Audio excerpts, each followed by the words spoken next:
Hi, Kiko.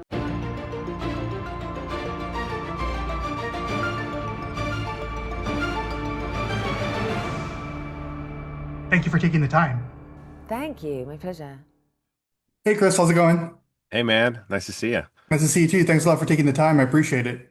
Of course. So you've had quite a journey on this project from pre-production until now, the release of Shelby Oaks. That includes, of course, the most successful or one of the most successful Kickstarter-funded horror projects ever. There was the SAG after strike, so there's been a lot of things going on in the past months. How does it feel to finally see your film transition from what started off as a concept to a finished project? Oh man, absolutely insane. It comes with every step of the process has a lot of it's like climbing a series of mountains, you know? You get to one peak and then you okay, I got the script written. All right, cool. And then you're looking at, oh, there's another mountain. All right, we got to find funding. And it's just this constant series of, trying to surmount these challenges. Before we get into the film itself, I wanted to know what's the earliest memory of something in the horror genre that impacted you growing up? I would say it's a combination of Goosebumps books, Okay. reading those as a kid and being like, wow, these are really cool. And staring at the cover art for all of those Right. by T. Jacobus, the amazing artist. And then it was I saw Psycho on TV. Um, my mom, for some reason, randomly let me. I don't know why. I actually have no idea why to this day. I think it had something to do with it being black and white and from her Right. childhood that she kind of felt maybe it was like safe because of that. Right. And I was so mesmerized by that film. I was like 5 years old, so it was like the coolest thing I had ever seen.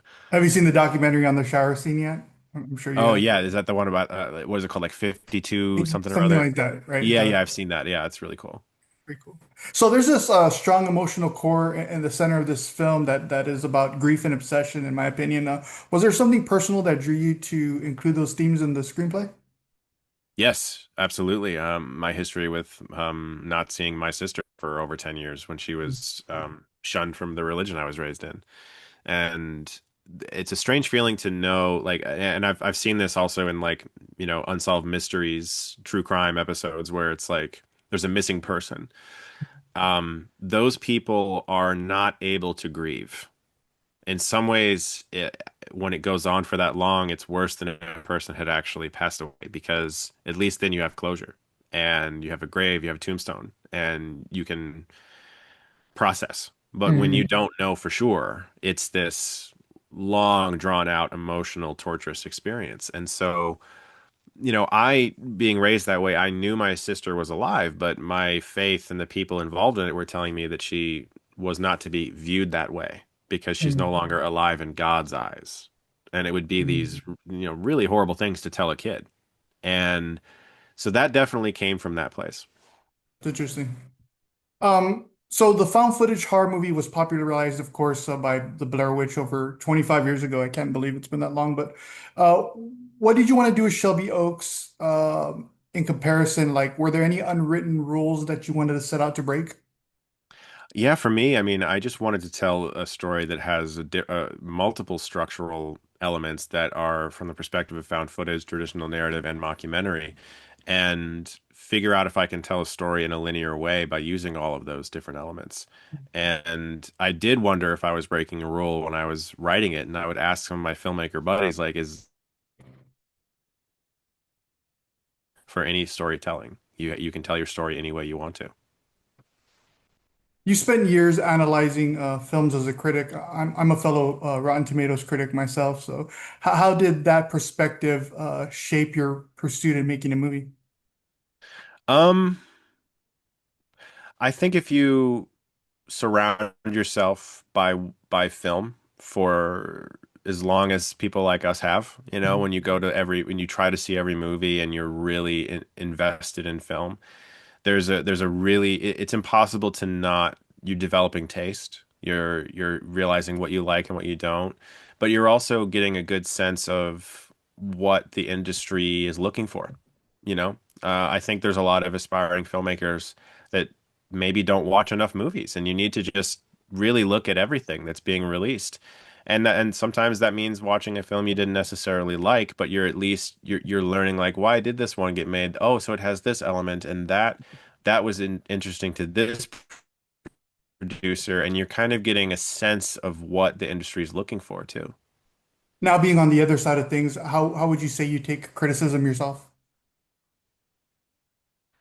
I would say probably the same way any filmmaker does. You hope that the majority enjoys the movie, but at some point you have to let it go and it's no longer yours. It's everyone else's now, and you move on to the next thing.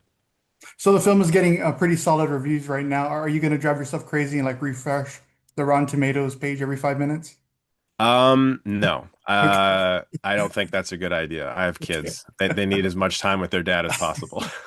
Do you think every film critic has like a nugget of an idea? I've heard somebody ask me like, "Oh, well, you probably have a movie idea in the back of your head," and maybe. But do you think critics themselves probably have something in the back of their head, or they're like, "That would make a good movie"? I imagine. I think it's probably more widespread than people acknowledge. I just think that, I think if you were drawn to movies in some way, there's probably a part of you that imagines making them or some elements of it. Like I've met a lot of film critics who don't necessarily want to direct, but maybe they want to work in production design, or maybe they want to do like or editing or some other element of, filmmaking. And I think I think everybody who has decided to in some way professionally be involved with film clearly has a real love for stories. And Right. that unites all facets of the film industry. Well, where do you think Shelby Oaks fits into the current horror landscape in general? Like, is there something? I mean, there's the found horror genre, of course, that niche group of films. Is it does it belong there or does it belong somewhere else? I don't think that's up to me. I think it's up to the audience to, in the future decide that. But for me, like, and I've said this, but my ultimate goal is that the hope is that aspiring filmmakers who are young see Shelby and think, okay, maybe I can do this. Maybe I can get a film made finally. Do you think the found footage style of horror movies has been overused or just underappreciated? And what makes the format still powerful when it's actually done right? There's a rawness to it that I don't know if any other horror subgenre has been able to capture. And it's also one of the few subgenres where we expect something to be unrefined. And Hmm. I think the more unrefined it is, the better. If you watch a found footage movie and it feels like, and the found footage parts feel really polished and they sound really good, and there's like there's something about it that kind of takes away from some of the best ones, you know. And then there's like that rare example of a Cloverfield where it's a found footage movie, but it's like very big budget and it's great. And so, yeah, it's a very strange subgenre in that it does feel like there are still things left to discover that we haven't quite done yet. Can I ask your age real quick? I'm 37. Okay, so you're probably too young. You didn't see Blair Witch at the theater, did you?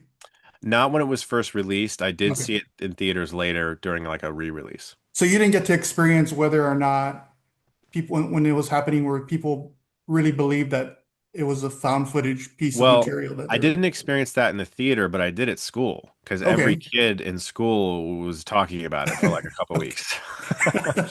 Isn't Yeah. that interesting? Yeah, that just can't be replicated today, right? I mean, it's just impossible. No, it's tough. Yeah, it's very difficult. We know too much now. Yeah, exactly. You'll get the twist like 2 minutes after it happens because they'll put it on social media. I'll make this my last question, but what lesson are you going to take from this one, uh, assuming that you want to make another movie into the next project? Oh, I very much do. I'm working on it right now. Great. I think there's something we did on this that I'm very, very happy about that I would want to continue, and that is make the on-set experience, the actual shooting of the movie, feel like a fun, safe, and people enjoy coming to work. Because Mhm. making movies should be fun. It should not be a nightmare. It's stressful enough. It should be fun.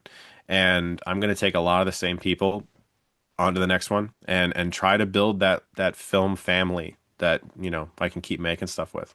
Awesome. Hey, Chris, well, thank you so much for taking the time out and letting us know about your story and Shelby Oaks. And congratulations on the film, man. We can't wait to let more people know about it. Thank you, Kiko. I appreciate it.